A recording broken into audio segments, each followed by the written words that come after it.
соли 2025 барои донишгоҳи давлатии омӯзгории Тоҷикистон ба номи Садриддин Айнӣ соли дастовардҳо, бунёдкориҳо ва таҳкими робитаҳои байналмилалӣ гардид. Чунин иброз намуд ректори ин муассисаи олии таълимӣ Аҳлиддин Ибодуллозода зимни маросими қадрдонии ғолибону иштирокчиёни озмунҳои сатҳи ҷумҳуриявӣ ва байналмилалӣ. Ҷиҳати қадрдонӣ аз фаъолияти илмӣ ва дастовардҳои таълимии омӯзгорону донишҷӯён дар соли 2025 дар ин маросим маблағи умумии 300 000 сомонӣ ҷудова тақдим гардид.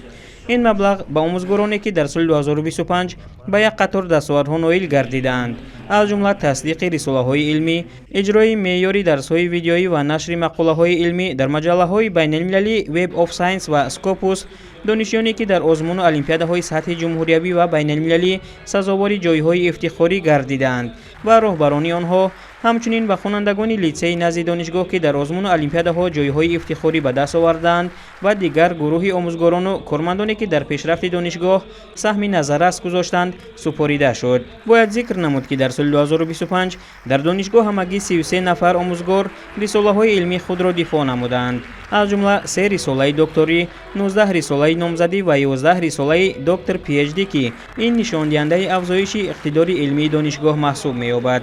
همزمان دانشجویان دانشگاه در آزمون المپیادهای جمهوری و بین‌المللی اشتراک فعالانه نموده صاحب 42 جای افتخاری گردیدند. گذشته از این خوانندگان لیسه نزد دانشگاه نیز در آزمون المپیادهای سطح جمهوری و بین‌المللی دستاوردهای نظررس به دست آوردند. تقدیم این مبلغ همچون قدردانی از زحمت آموزگاران و دستگیری جوانان بالایوقت ارزیابی شده به تحکیم روحیه علمی، ایجادی و رقابت‌پذیری محیط تعلیم مساعدت می‌کند.